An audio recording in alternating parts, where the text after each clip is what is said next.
Hello guys, welcome back to another cinematic mic review. Today I'm reviewing Francis Ford Coppola's The Godfather Part 3. This one takes place, I think, way years, I think it's more years past from the previous one from Part 2. I'm talking about where it takes place in the story. But then again, when they were also making the film, I think it took a while because I think the first two were made like in the 70s. The 80s went by, and then I think this was released in 1990, so this must have been filmed in like 88, 89 probably. There I have read up on a lot about, there's a lot of like bad talk on Godfather Part 3. Oh, it sucks, or the worst one of them all.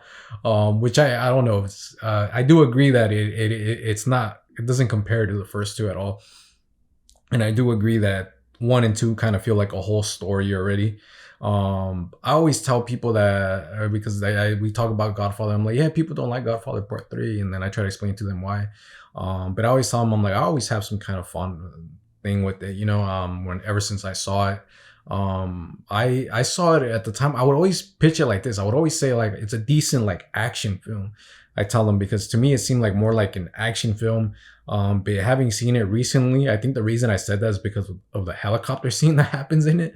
But then no scene like that happens again. So I don't know if that's the memory that I had of it being like an action film. I told him it was a good like little crime action film, but it didn't feel like the mafia type of storytelling of Godfather 1 and 2. It felt like more like a decent little action film that was out there. That's the way I always say it.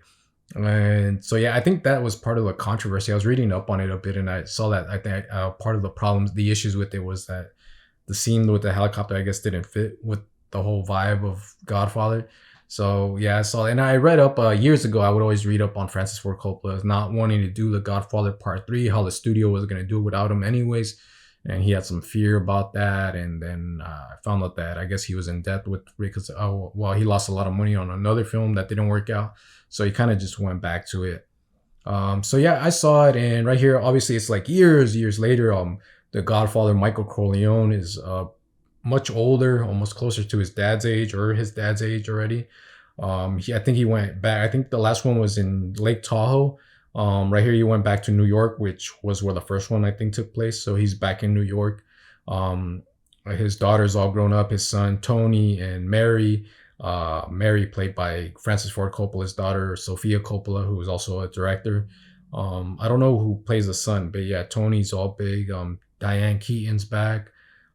So yeah, I think the only stars that come back are Diane Keaton and Al Pacino. I think those are the only two stars that come back from the original ones, I think. I have stated that I do like the openings of Godfather Part 1 and The Godfather Part 2. I said that I like that one too. It's a great opening. Right here, I didn't feel like the opening was as powerful as the first two, so I thought that was missing, especially it being Francis Ford Coppola and Gordon Willis back together. So I felt like it didn't have that big opening like the way the first two have it. Bringing up Gordon Willis, I also feel like, I don't know if I'm wrong or not, but I feel like the cinematography is different in this one. I'm not 100% sure, but it feels kind of different from the first two in a way. And I was like, I had to look it up to see if it was still Gordon Willis for a read. And I saw that it still was. But to me, I don't know. I saw that some people say that it still keeps consistency with the other ones. But for me, it kind of didn't stand out as the other. And some scenes it does. Like I could say some scenes that it cuts to, it does. But like ever since it opens up and where they're at, it kind of, I don't know, something was either, it was too bright or something, or I'm not sure if it's because it's like the remastered or whatever, you know how they touch up on it to make it look good on the Blu-ray and all that. So I don't know if it had to do with that. That kind of killed the cinematography of it all. But it just kind of looked a bit different to me. So I was kind of thrown off by it.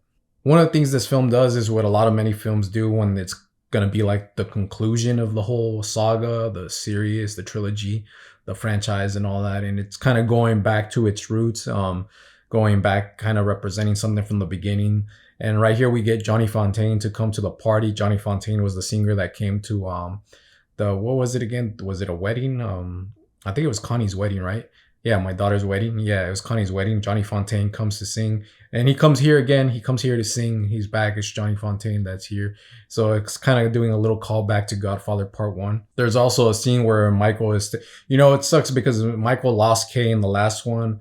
Kay's here, but she's separated from him. And he does have his children, Mary and Tony. and they're taking a picture like at the staircase. And then obviously one of our new characters is Vincent Mancini, who's played by Andy Garcia, who is actually one of Sonny's son, but not from his wife, from another woman that he had a child with. And Michael ends up telling him, he's like, come here, and it's like basically the same thing as like his dad did when in the first one, where he said, we're not going to take the picture if Michael's not here. And so again, those little callbacks are there, which are little nice things. And it's usually what happens once there's going to be a conclusion to the whole story. I think one of the flaws in this film is actually the acting. The acting is like, one thing that I have to say is, I know this is known so much, which it hurts me to actually say, because I don't want to be like one of those people that's jumping on top of the trash talking, but I do have to give my opinion on it. Sophia Coppola, her introduction, even like all her scenes, they mostly feel like really like I don't know how to say it, like stale. Like they just seem like nothing to it. To me, when I was seeing it, I was like, damn, she really is not doing that great job. And like she's not believable. Like to me, when I see her come in, she seems like she's either like just trying too hard or not even trying at all. It seems like she just got, like, someone was supposed to be her character and then they left, which I heard that Winona Ryder was supposed to be there. But I'm not talking about, I'm just saying like an example, like, yeah, it seems like someone got pulled out and then they just grabbed her really quick and said, hey, read these lines right here. And she's like, okay, I'm going to read these lines. Or like, it also seems like she didn't rehearse at all. I don't know if she did, but it seemed like it could have been better with the rehearsing. Because it wasn't believable. And the way she comes out, she doesn't come like if she's doing a good job. She just comes like she's not even an actor, just like some random person that was pulled out, pulled into this. And so, her acting is not that great in this film. What I was gonna say is, our professor, when I was taking the classes, she taught us how to, like, we had to. I'm pretty sure many of you guys who took screenwriting class at a university probably had a teacher like this. We had to like do a scene from a movie, but we had to do it our own way, and we kind of didn't want to show them the movie, because sometimes actors, if that happens, they kind of want to imitate the actor from that movie. It's something that I don't like either. And I would tell like the actors, hey, I don't want you to look at the film. I don't want you to, because then I don't want you to imitate that actor. I want you to read the script, get to know the character, get to know the lines, and see where the emotions come from, and you do it your way. And so what she would teach us, which I loved about it, is that we would do that, but then we had to present it in front of her. And then what she would do, she would teach us that this thing where she would tell them if it wasn't working out, like the acting and all that, she would tell them, she would make up a story she would try to come up with the background of their story a little bit in a hypothetical way. And then she would make them play out that hypothetical story to kind of build a little chemistry and to see how, and then later you could see the changes. You could see how it worked later. And I thought that was a great tool for a way to help our actors to bring out a good performance, And so I was thinking about that as I was watching this, because I'm like, dude, she's not doing good. I'm like, I don't even believe her. And just the way she says things, she just says it like, a monotone type of way. Like, she's just like, I don't know. She's just there, like, just giving these lines, but not putting like a performance or an emotion or anything. Although the character of Tony's not in there much, he is still a little bit important in here, but he's not there much. But the guy that they got for him too, I don't think has a great acting, but he doesn't get much. So I can see why he wasn't criticized as much as Sophia Coppola was criticized. So I could see, like, it sucks because it throws off the acting, because that's one of the beautiful things about part 1 and part 2 was the storytelling, the cinematography, and the acting. And a lot of great actors from part 1 and part 2. And here that consistency of great acting is kind of mixed up here. It's kind of gone right here. Like, it's like, wait, but you guys all had your A game 1 and 2. And right here, like, these guys are playing Michael Corleone's like daughter and son. And I mean, come on, you had to like pick some like good people to like keep that whole thing flowing, I mean, I know it's a conclusion and you don't want it to be part of part 1 and part 2, but you still want to give a good story. It doesn't mean like, oh, it doesn't matter. This is just like the coda or the conclusion. Well, this one isn't the coda, but like the conclusion of it and all. So you still got to take those things seriously.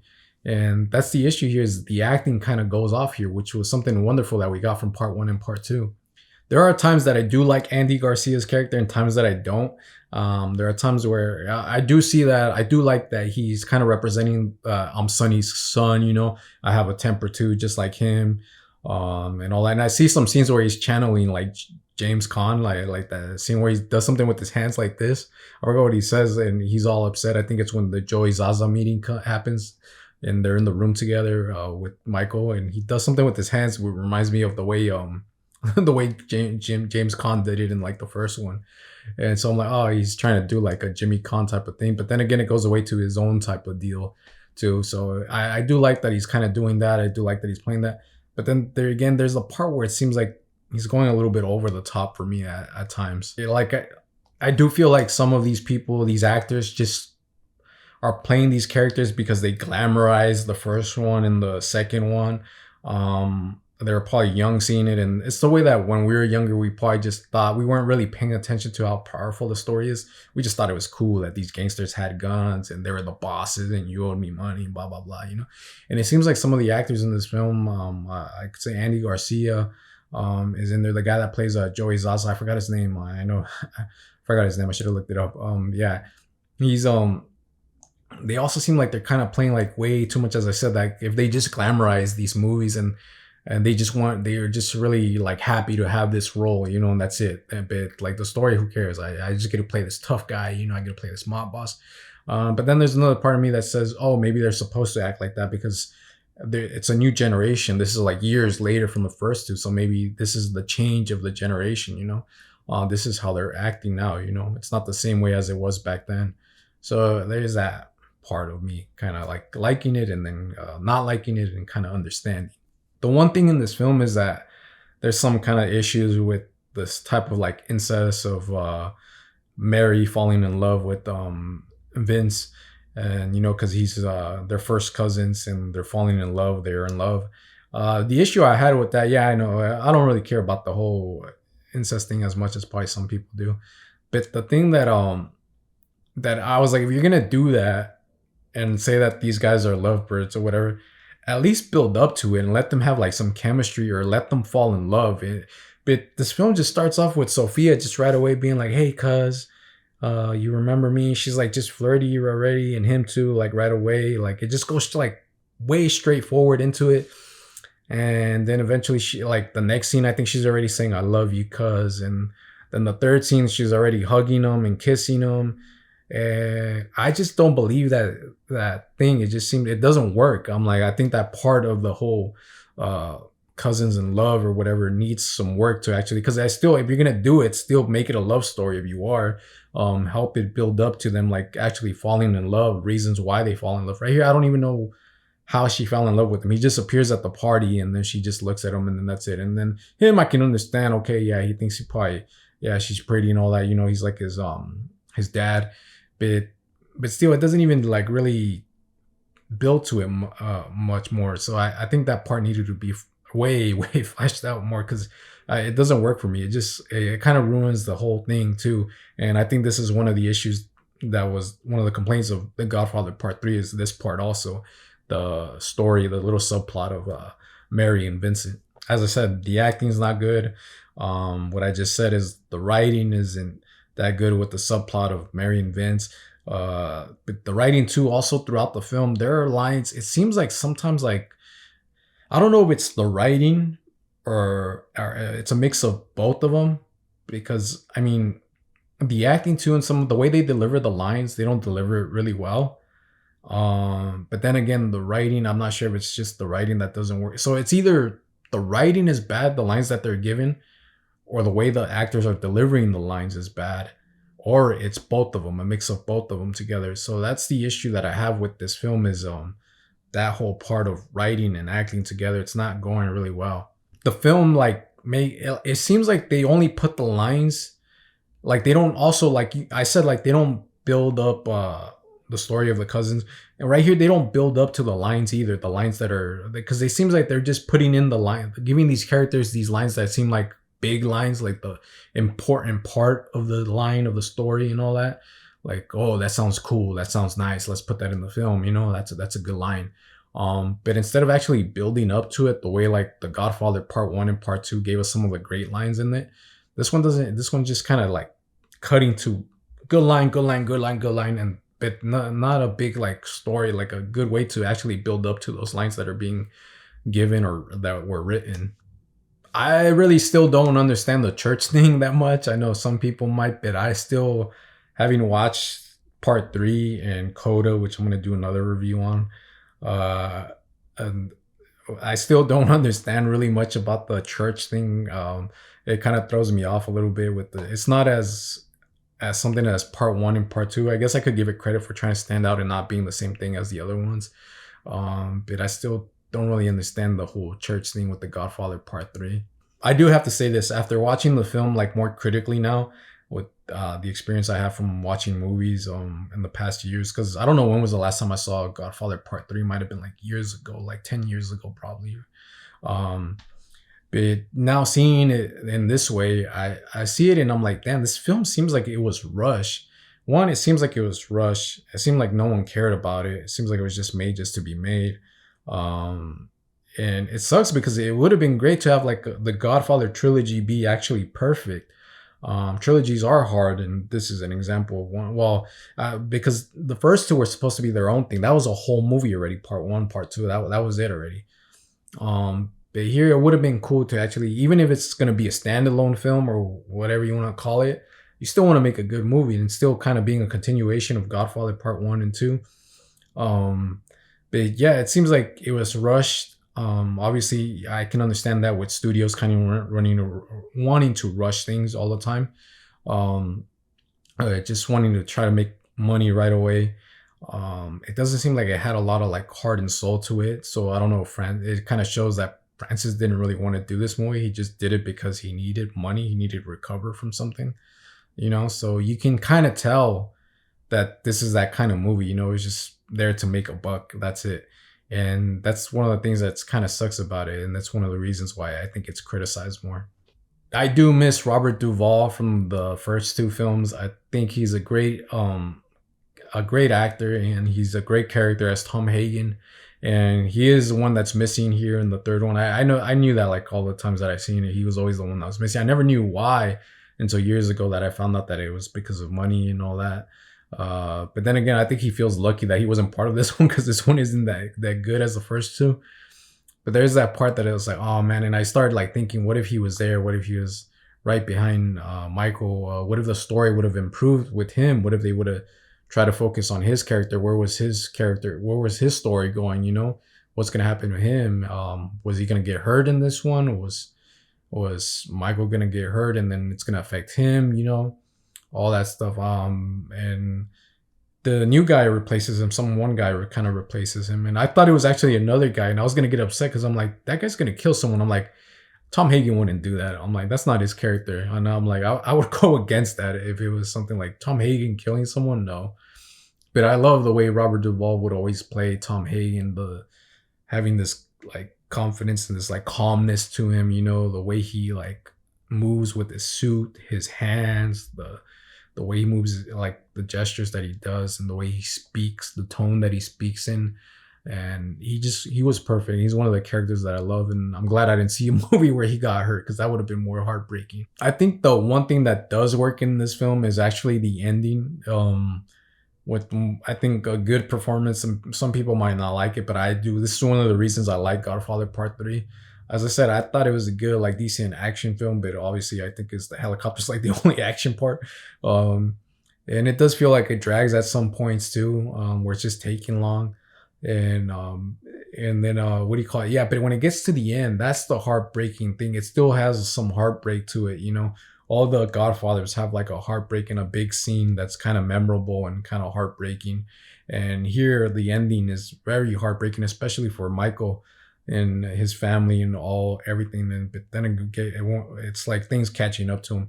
But I think the staircase scene after, when something happens to him, I think it's really emotional. It really gets to me all the time when he does that scream, especially coming from like Al Pacino's performance when he screams. And I love what they did where they were kind of cutting out his scream, but then it goes to one scream where we could all hear it and like the agony, the pain of it and all. And that's the part that it really kind of hurts a lot, but it's something that makes me love the film also. So yeah, it's not as good as the first two, but it is its own thing. It's not even close to the first two, but I think it's decent at least. So anyways, that's my review for Francis Ford Coppola's The Godfather Part 3. If you guys enjoyed my video, please hit that like button and subscribe. And as always, thank you for watching.